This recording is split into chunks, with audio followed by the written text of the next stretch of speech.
আসসালামু আলাইকুম রহমতুল্লাহি ওয়া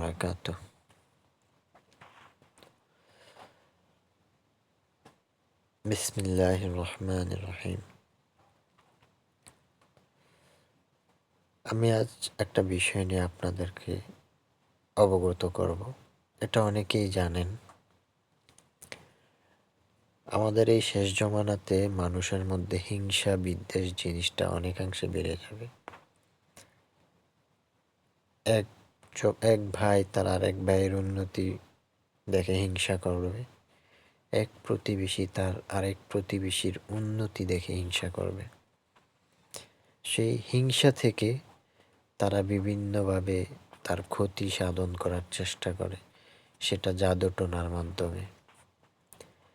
এই জাদু টোনার মাধ্যমে কারো ক্ষতি করা কি শাস্তি হতে পারে, আল্লাহ কোরআন কারিমে বলেছেন। এবং ইমাম মালিক রাহিমাহুল্লাহ বলেন, যে ব্যক্তি জাদু করে আল্লাহ তাআলার এই বাণী তার জন্য প্রযোজ্য। বিসমিল্লাহির রহমানির রহিম। ওয়ালাকাদ আলিমু লামান ইশতারাহু মা লাহু ফিল আখিরাতি মিন খালাক। অর্থাৎ নিশ্চয়ই তারা জানে, যারা যা তারা ক্রয় করেছে আখিরাতের জন্য কোনো অংশ নেই। মানে তারা জানে, তারা যা ক্রয় করেছে তার মধ্যে আখিরাতের কিছুই নেই। সূরা বাকেরা 102 নম্বর আয়াত। অতঃপর বলেন ইমাম মালিক রহমতুল্লাহ আলাইহি, অতঃপর বলেন, আমার অভিমত হলো জাদুকরকে হত্যা করা, যদি সে জাদুকর্ম করে থাকে। এ বিষয়ে আরো একজন সাহাবীর কথা আছে এখানে। ইবনে কুদামা রাহিমাহুল্লাহ বলেন, জাদুকরের শাস্তি হত্যা। আর এই অভিমত পোষণ করেছেন ওমর রাদিয়াল্লাহু তাআলা, ওসমান বিন আফফান রাদিয়াল্লাহু তাআলা, ইবনে আমর বিন আব্দুল আজিজ, আবু হানিফা এবং ইমাম মালিক রাহিমাহুল্লাহ। ইমাম কুরতুবী রাহিমাহুল্লাহ বলেন, মুসলিম মনীষীদের মাঝে মুসলিম জাদুকর ও অমুসলিম জিম্মি জাদুকরের শাস্তির ব্যাপারে বিভিন্ন মতবিরোধ রয়েছে।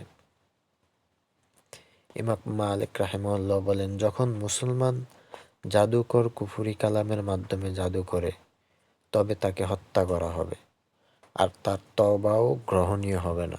কত বড় মারাত্মক একটা জঘন্য অপরাধ হতে পারে এই জাদু করা। আর না তাকে তাওবা করতে বলা হবে, এবং তাকে তাওবা করতেও বলা হবে না, কেননা এটা এমন বিষয় যার দ্বারা আল্লাহর নির্দেশকে লঙ্ঘন করা হয়েছে। একবার ভেবে চিন্তা একটু ভাবেন, যারা এই কাজগুলো করেন, আপনারা এখন থেকেই চেষ্টা করেন আল্লাহর কাছে। আল্লাহ হলো,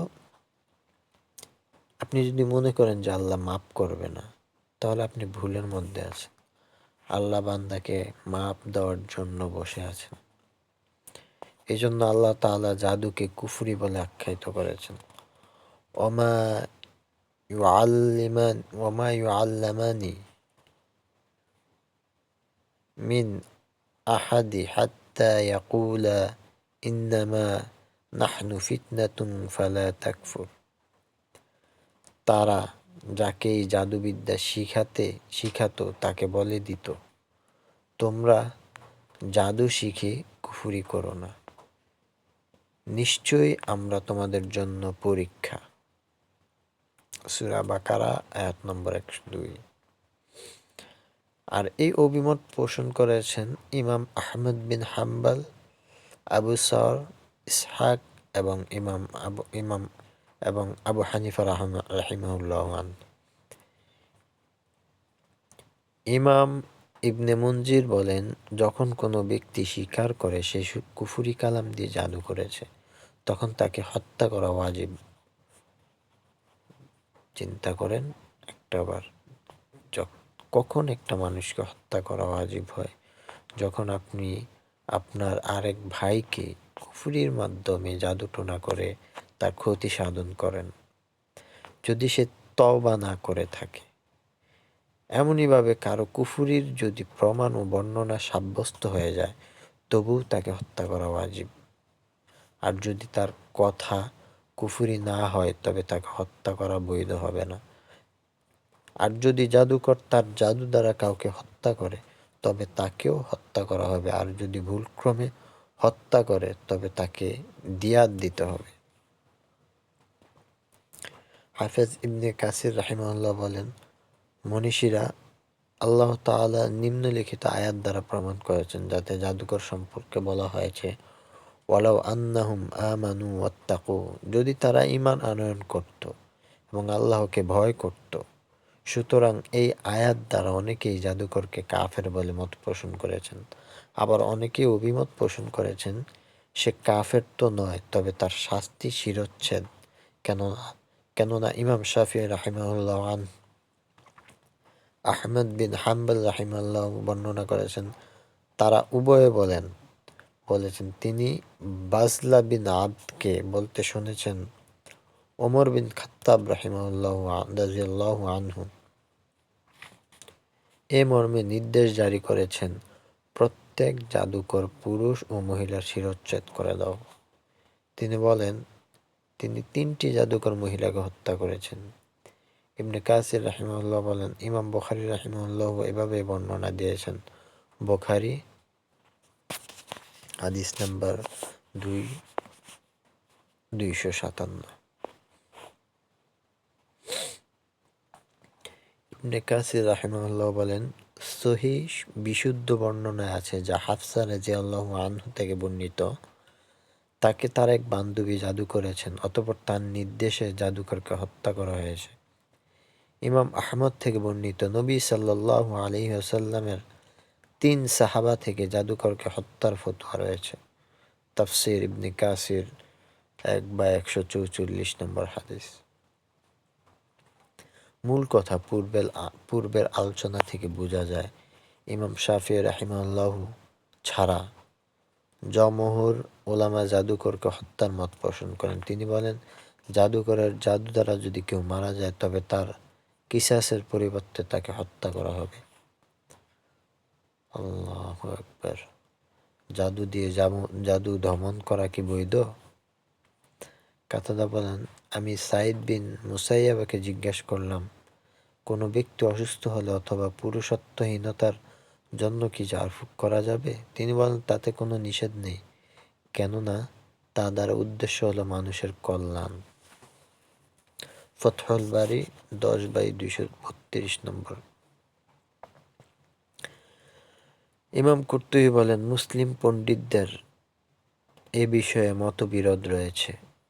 জাদু দ্বারা জাদুর দমন করে মানুষের চিকিৎসা করাকে সাইদ বিন মুসাইব বৈধতার স্বীকৃতি দিয়েছেন। ইমাম মুজনিও এই অভিমত ব্যক্ত করেছেন। ইমাম শাফিঈ বলেন, আরবি ভাষায় ঝাড়ফুঁক হলে কোনো দোষ নেই, কিন্তু হাসান বসরি তা মাকরুহ বলেছেন। কুরতুবী 2/49 নম্বর হাদিস।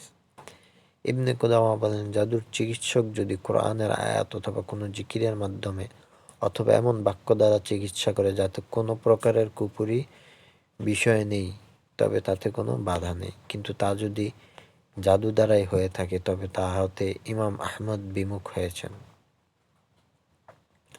আল মুগনি 10/114 নম্বর হাদিস। হাফেজ ইবনে হাজার রাহিমাহুল্লাহ বলেন, নবী সাল্লাল্লাহু আলাইহি সাল্লামের বাণী, আন-নাশরাতু মিন আমালিশ শাইতান, ঝাড়ফুঁক শয়তানি কর্মের অন্তর্ভুক্ত। মুসনাদ আহমদ ও আবু দাউদ। এর উদ্দেশ্য হলো মৌলিকভাবে এটি, তবে যার উদ্দেশ্য ভালো তাতে কোনো দোষ নেই। ইবনে হাজার আরও বলেন, ঝাড়ফুঁক 2 ধরনের। প্রথম, জায়েজ ঝাড়ফুঁক।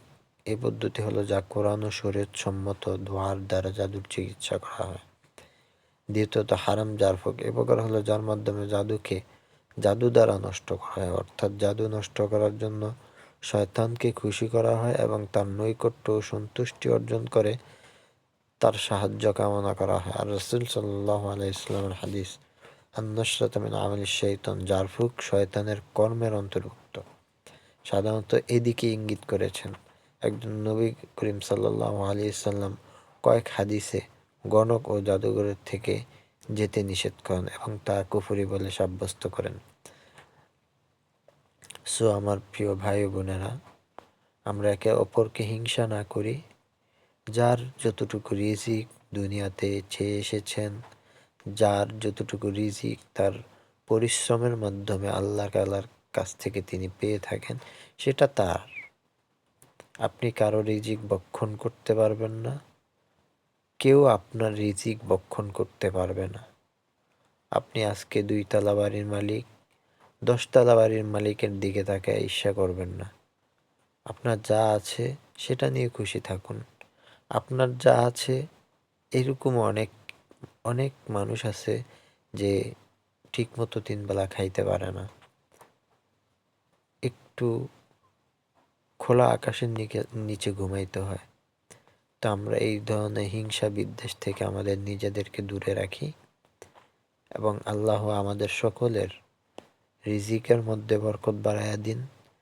আমাদের রিজিক উত্তম হক হালাল রিজিকের ফয়সালা করেন এবং আমরা একে অপরের সাথে মিলেমিশে সমাজে বসবাস করি। সবাই ভালো থাকবেন। আসসালামু আলাইকুম ওয়া রাহমাতুল্লাহি ওয়া বারাকাতুহু।